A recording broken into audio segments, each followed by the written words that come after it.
Super speciality hospital में एआईसीडी का चिकित्सकों ने किया पहला सफल ऑपरेशन। रीवा सुपर स्पेशलिटी अस्पताल में एक बार फिर चिकित्सकों ने एआईसीडी पहला सफल ऑपरेशन किया है। ये पहला मौका था जब इम्प्लांटेबल कार्डियोवर्टर डेफिब्रिलेटर एआईसीडी एक ऐसे मरीज में इम्प्लांट किया गया जिसके हार्ट की पंपिंग बहुत कम थी और उसकी धड़कन बार बार असामान्य हो रही थी। बता दें कि मरीज को बेहोशी हालत में सुपर स्पेशलिटी अस्पताल लाया गया था, जहां चिकित्सकों ने परिजनों से चर्चा करने के बाद मरीज का एआईसीडी पद्धति से सफल ऑपरेशन कर दिया है।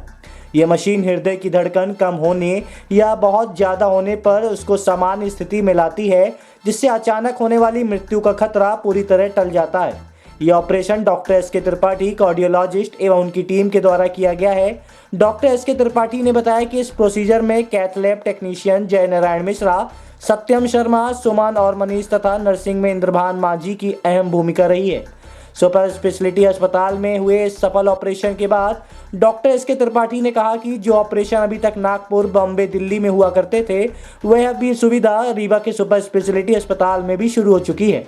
हालांकि इस संबंध में जानकारी देते हुए डॉक्टर एस.के. त्रिपाठी ने बताया कि इस ऑपरेशन को आयुष्मान कार्ड के क्रमांक में नहीं जोड़ा गया है। इस ऑपरेशन का खर्च लगभग 5 लाख का आता है, जिसमें डॉक्टर एस.के. त्रिपाठी ने कहा कि आने वाले समय में यदि इसे आयुष्मान कार्ड क्रमांक में जोड़ा जाएगा तो कई गरीब लोगों की इससे जान बच सकती है। प्रस्तुत है कार्डियोलॉजिस्ट डॉक्टर एस.के. त्रिपाठी से प्राप्त जानकारी के अंश।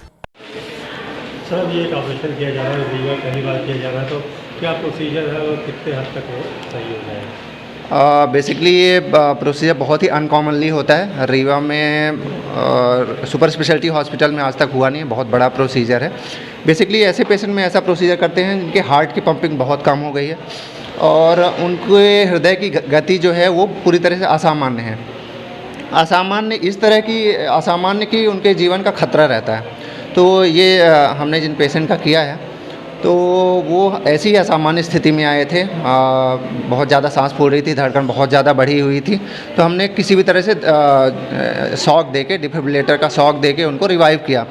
इसके बाद हमने प्लान किया कि इनका जो है डिवाइस डाली जाएगी, जिसको एआईसीडी बोलते हैं, इम्प्लांटेबल कार्डियोवर्टर डिफिब्रिलेटर। बेसिकली ये डिवाइस क्या करती है, इसको हम हार्ट के अंदर इम्प्लांट करते हैं, इसकी लीड हार्ट के अंदर जाती है। वहाँ पे अगर वो सेंस करती है कुछ असामान्य धड़कन तो उसको वो रिवर्ट कर देती है सामान्य धड़कन में।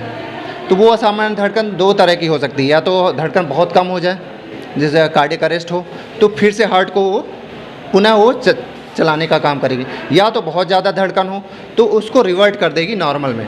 कुल मिला के पेशेंट जो है वो कम धड़कन या ज़्यादा धड़कन दोनों ही केस में मृत्यु का शिकार नहीं होगा। वो पेशेंट की जान बची रहेगी, एटलीस्ट इन कारणों से उसकी मृत्यु नहीं होगी। तो कुल मिला के बहुत अच्छा प्रोसीजर था, बहुत ही सक्सेसफुल प्रोसीजर था। इस प्रोसीजर इस तरह के पेशेंट कहाँ जाते थे? बहुत सारे पेशेंट यहाँ पे हैं और उनके प्रोसीजर हो ही नहीं पा रहे हैं। एक्चुअली में डिवाइस कॉस्ट बहुत ज़्यादा है, आयुष्मान में इसका कोड अभी तक नहीं है, बहुत बड़ी, तो बहुत पुअर पेशेंट कई बार नहीं लगवा पाते हैं ऐसे पेशेंट। और जो जिनके पास पैसे हैं भी, यानी पेड प्रोसीजर करा सकते हैं, तो वो हेसिटेंट होते हैं क्योंकि अपने यहाँ सुविधा ही नहीं थी। तो नागपुर या जबलपुर जाते हैं तो एक तरह से कहीं ना कहीं वो कंफ्यूज्ड स्टेटस में रहते हैं और दूसरी जगह करा नहीं पाते। तो यहाँ पे प्रोसीजर हो रहा है तो ईज़िली यहाँ के लोगों को सुविधा मिलेगी। मैं तो चाहता हूँ कि सारे गरीब पेशेंट, आयुष्मान के पेशेंट, सबको ये डिवाइस लगे। भले ही कॉस्ट ज़्यादा है तो भी जो है कम से कम वो इन कारणों से मृत्यु किसी कारण में। खर्चा आता है वैसे सामान में? हाँ जी, सामान्य रूप में एक मरीज में कितना खर्चा आ जाता है इसमें? सिर्फ डिवाइस का कॉस्ट लगता है। डिवाइस का कॉस्ट 4 लाख के राउंड है, 4 to 4.5 लाख। इसको आयुष्मान में अभी नहीं शामिल किया? नहीं, आयुष्मान में भी इसका कोड जनरेट नहीं है। कहाँ से सर टीम आई थी आपकी, कौन कौन टीम में शामिल था आप? मैं डॉक्टर एस.के. त्रिपाठी हूँ, मैंने ही ऑपरेट किया है और कोई टीम बुलाने की ज़रूरत नहीं है, हम खुद सेल्फ सफिशिएंट है। बाकी हमारी जो वेल ट्रेंड टीम में ये जय नारायण मिश्र जी हैं, उसके बाद सत्यम शर्मा है, सुमन है, मनीष है, और ये हमारे टेक्नीशियन स्टूडेंट हैं, सॉरी वो है नहीं, प्रियांशु, सॉरी, और ये पंकज जी हैं, डिवाइस प्रोवाइड की है। तो कुल मिला के सारी टीम की हेल्प के कारण, और हाँ, हमारे जो नर्सिंग स्टाफ में इंद्रभान माझी जो हैं, उनकी बहुत ज़्यादा अहम भूमिका थी। कुल मिला के प्रोसीजर बहुत ही सक्सेसफुल रहा है।